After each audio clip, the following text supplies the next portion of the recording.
1979年3月16日，我国解放军铁道兵部队的最后一批参战战士撤回了国内。这一批战士不仅在大战期间贡献良多，而且也在最后肩负起了清扫战场的任务。关于当年对越自卫反击战，我军是如何清扫战场的，一直都是众说纷纭。有许多传言称，当年这一批战士撤回国内的时候，将沿途所有的水电设施都拆除掉，甚至连当年中国援建越南的大段铁轨也给拆除了。这个说法有人信，有人不信。不信的人表示，中国当年援建越南的铁路费时费力，投入良多，一来拆掉太可惜，二来要在作战之后拆掉这样大段的铁轨是个非常繁重的工程。战争都结束了，我军还这样做，那不是给自己添麻烦吗？不过近年来有许多参与越战的老兵都出来作证，表示我军当年的确是拆除了越南铁路，这份工程要做起来的确不容易。那么我军当年为何要这样做呢？当年的一切举动要放在历史的大背景之下看。对越自卫反击战是一场用时很短的战争，前后不到1个月，而且短时间结束战争本身就是我军的作战目标。对越自卫反击战打响之前，我国和越南的关系已经变得相当复杂。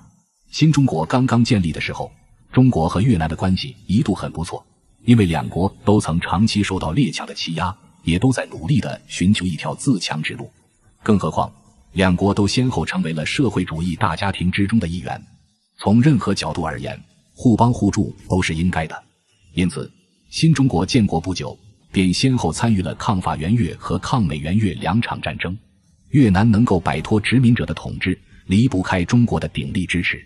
除了在军事上协助越南获得独立之外，在经济上中国也给予了越南大量的援助。哪怕当时中国自己的经济也很困难，但中国人民还是不遗余力地帮助自己的邻居。然而中国人民的好心却并没有换来好的回报。从1960年开始，中越之间的关系悄然起了变化，而这背后有一个大国的操控，那就是苏联。50年代末，中苏关系渐渐由蜜月期走向破裂。苏联意识到中国不会为苏联所控制，因此苏联想要在亚洲扶持一个新势力，来慢慢削弱中国的影响力。朝鲜、越南等中国的周边国家都成为了被苏联选中的目标。面对苏联的糖衣炮弹，越南政府的心态很快发生了转变。苏联能给出的好处太多了，在当时的越南看来，中国虽然给予了越南很多善意的援助，然而中国的国力不如苏联，所以还是应该依靠苏联这棵大树才能获得发展的机会。更重要的是，苏联还告诉越南会扶持他们成为亚洲第1强国。这个许诺让越南政府几乎失去理智。越南也是有自己的强国梦的，而且他们在历史上长期作为中国的附属国，内心难免有些不平衡，隐隐约约想要把中国取而代之。现在机会送到了眼前，越南政府彻底抛却了从前的友情，接受了苏联的战略布局。对于中国来说，那是一段灰暗的历史。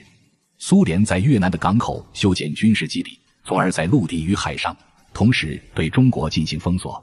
中国先是被以美国为首的西方势力针对，如今又被以苏联为首的社会主义阵营所孤立，处境岌岌可危。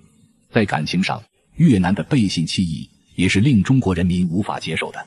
尽管国家之间的交往往往是利益至上，可是谁也无法想象，不久前中国的军队还留在越南的境内，协助他们搞生产建设，转眼之间越南就可以忘记这一切，甚至他们可以一边拿着来自中国的援助，一边和苏联在谈判桌上讲条件。有了苏联的扶持，越南的野心迅速膨胀。曾经被殖民的他们，如今摇身一变，开始欺凌周边的小国，柬埔寨便遭到了越南的入侵。对于中国这个大国，越南倒是不敢直接大举进攻，但是他们却可以在边境上惹是生非，攻击平民百姓。时间越长，越南的动作就越嚣张，中国的处境也就愈加不利。中越边境上频频传来坏消息，越南一直想要染指中国的合法领土，而且他们已经从苏联那里得到了大量的军事援助，再这样下去，中国的主权将遭受严重的损失。所以必要的时候，我们得动用军事手段。其实区区一个越南不足为惧，我们这位邻居实在是太自信了，以为凭着苏联的援助换来几年的高速发展，就有了和中国抗衡的资本。事实上，他们的繁荣不过是靠着苏联输血得到的，他们自身并没有获得太大的发展空间。而中国的军队自建国以来，经历了长期的现代化建设，打败越南军队并不在话下。相比于越南，更令人担心的其实是苏联。现在越南和苏联已经公然地结为盟友，如果中越之间爆发战争，苏联很有可能以此为借口进入中国领土。苏联这个强敌是不好对付的，而且即便苏联不直接援助越南，他们也很有可能派出大军进攻我国的北方。到那时候，我国面临的就是南北夹击，腹背受敌，战争的结果依旧不可预料。当时许多人对出兵持反对意见，原因就是苏联太过危险。不过邓公始终认为出兵是更好的选择，越南眼下的作为只有用战争手段才能遏制，而且邓公估计苏联出兵的可能性不大。1979年，我国和美国的关系取得了突破性的进展。邓公认为，随着中美关系的正常化，我军出兵越南的想法可以变为现实。以当时的中美关系，美国必然不会干涉中国的军事行动，而且还可以起到一个牵制苏联的作用。邓公事先已经和美国方面进行了谈判，希望他们能够保持中立。美国也给出了自己的回应，他们不反对中国出兵，同时美国在国际上发声，希望越南停止对柬埔寨的侵略活动，还表态在此次战争上，美国将采取和苏联一样的态度。言外之意，只要苏联不出兵，美国也就不会大动干戈，但若苏联出兵，后果可就不一定了。在万事俱备的情况之下，邓公终于做出了出兵的决定。而越南对中国的这一举动是猝不及防的，虽然他们屡屡在边境挑衅，可是他们始终觉得有苏联罩着，中国绝不敢出兵。然而让越南失望的是，苏联果真没有采取任何行动。苏联担忧美国的威慑，再说即便没有美国，中国的军事实力也是不容小觑的，苏联并不愿意为了区区一个越南让自己受到损失。所以虽然越南苦苦请求苏联的支援，但苏联始终冷眼旁观。最终越南为他们过往的行为付出了惨重的代价。此次作战，我军行动很快，几个小时的时间，我军便从西南边境攻入了越南。随后36万大军用了28天的时间便直逼越南首都河内，这带给了越南人极大的心灵冲击。最初他们认为中国不敢打，打起来之后，越南人又觉得中国人的实力不过如此。然而中国短时间作战的结果向越南人证明，他们想要追上中国还差得远，而他们和苏联之间所谓的同盟更是脆弱不堪。这场战争我国基本达到了战略目的，虽然眼看就要打进越南的首都，但我军说到底打的是一场自卫反击战，而不是要灭掉越南这个国家。所以在接近河内之后，我军便下达了撤军的命令。此时对于越南震慑警告的任务已经完成，而且快速撤军也可以避免苏联反应过来攻击我军，以最小的代价来换取最大的胜利。而战争结束之后，两国的发展变成一个天上一个地下。直到现在，越南给人们的印象依然是一个贫穷落后的国家。1979年可以说是越南发展的分水岭。在战争爆发之前，由于越南已经过了很长一段时间的和平日子，又和苏联打得火热，所以全世界许多国家都高看越南一眼，认为这个国家总有一天会摆脱贫穷落后，发展起来。越南人自己更是信心膨胀，觉得越南可以成为亚洲霸主。然而所谓的强国梦终究只是梦，越南始终没有意识到一个问题，一个国家只有真正的做到独立自主才能够谈发展。可越南刚刚摆脱了殖民统治没多久，又在苏联的糖衣炮弹之下迷失。与苏联的合作的确为越南换来了很多利益，可代价则是越南要向苏联出卖自己的主权，把自己变成苏联对抗中国的最前沿。这种做法可以换来一时的富贵，但绝不能换来长久的发展。更何况苏联给予越南的援助绝大部分集中在军事方面，哪怕援助了10几年，越南国内依然无法让经济自主的运转。因此越南虽然发展起来，但他们的发展本来就带着很大的隐患，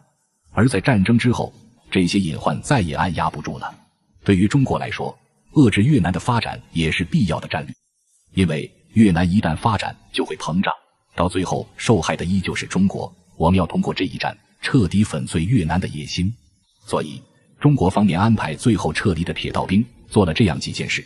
我们带回了当年给予越南全部的援助，这些援助绝大部分是在战场上发现的，其中有枪支弹药，有药品，也有诸如袜子、手套等等基本的生活物资，上面还印着中国的字样。几年前，中国把这些东西送到越南，希望这位穷苦的邻居也能过上有尊严的日子。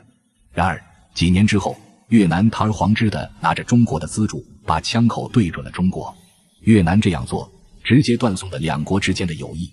因此铁道兵将能带走的援助全部带走，那些无法带走的由中国部队援建的大型建筑则全部拆除。越南国内的所有桥梁、铁路、水电站、兵工厂，我军也一律拆除。这些东西是一个国家发展的命脉，但是这绝大部分也不是出自越南人之手，一部分来自中国，一部分来自苏联。越南人靠着出卖朋友得到了眼前的一切，现在是他们偿还的时候。拆除铁路是一项困难的工作，工程浩大不说，铁道兵们对于越南的地形、地势也相对陌生，施工起来难度更大。不过我们的战士当然不会被困难击倒。事实上，拆除铁路并不仅仅是在战后进行的工作，在作战过程中，铁道兵同样也肩负着拆除铁路的工作，这是必要的战术。拆除铁路之后，对方的行进受阻，后援断绝前线，自然也就会失去战斗力。战后，由于没有了硝烟战火的干扰，所以工程的进度比战争期间更快一些。我军用枕木犁将铁轨的枕木全部切断，随后再将拆除下来的钢材、木材或是销毁，或是直接带回国内。对于实在难以拆除的，则直接采用炸药爆破的方式。当年铁路兵们是一路走一路拆，等他们回到国内的时候，越南国内的铁路也就所剩无几了。而他们所做的这份工作，其贡献并不亚于正面战场。因为基础设施是一个国家的命脉，越南想要重新恢复这些设施，就意味着还要耗费几十年的时间，而几十年足以让世界发生翻天覆地的变化。事实上，60年代人类已经渐渐进入了科技革命的新时代，但是战争之后的越南却没有能力在投入这一轮革新浪潮之中，错过了发展的机会。同时，国家内部矛盾的爆发让政府失去威信，整个国家陷入动荡不安之中。直到现在，越南国内依然乱象频发，而这一切是一个背信弃义的国家应当付出的代价。